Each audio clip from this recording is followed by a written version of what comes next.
நம்ம இப்போ பிரண்டை துவையல் எப்படி செய்யலான்னு பார்க்கலாம். அதுக்கு முதல்ல பிரண்டையை நல்லா எண்ணெய் தொட்டு கையில் தடவிக்கின்னு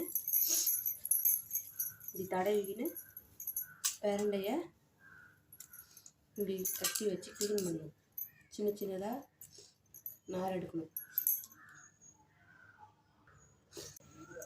நம்ம க்ளீன் பண்ணி வச்ச பிரண்டை அந்த இலை எல்லாமே இருக்குது பாருங்கள். இதில் இதுக்கு வந்து ஒரு சின்ன கிண்ணத்தில் உளுத்தம்பருப்பு, ஒரு 10 காஞ்ச மிளகாய், 4-5 பல் பூண்டு, ஒரு சின்ன இஞ்சி துண்டு, ஒரு சின்ன எலுமிச்சங்காய் சைஸ் புளி, ஒரு 15-20 வந்து சின்ன வெங்காயம் வச்சுருக்கேன்.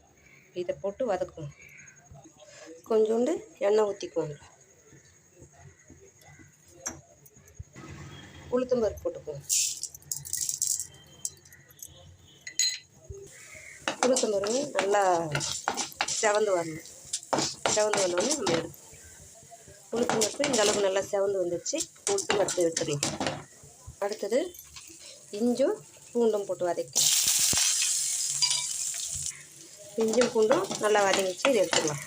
இப்போ காஞ்ச மிளகாய் போட்டுக்கலாம். சின்ன வெங்காயம் போட்டுக்கலாம். இந்த அளவுக்கு வதங்கிடுச்சு. இதை எடுத்துக்கலாம். இப்போ இந்த அளவுக்கு வந்து வதங்கி வந்துடுச்சு.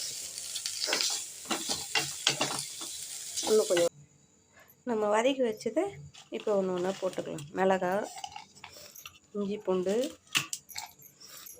வெங்காயம், புளி, அவ்வளோதான், அரைச்சாச்சு. இப்போ நம்ம தாளிச்சிக்கலாம். ஒரு கரண்டி எண்ணெய் ஊற்றிருக்கேன். கொஞ்சம் கடுகு,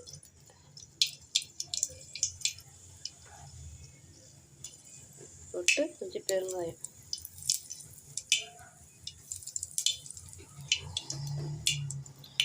நெய் ஊற்றி சாப்பிட்டா டேஸ்ட் அட்டகாசமாக இருக்கும். இது வந்து முட்டி வலிக்கு, கை கால் வலிக்கெலாம் நல்லது.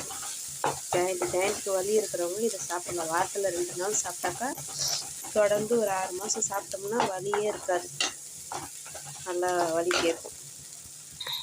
செஞ்சு சாப்பிட்டு பாருங்கள்.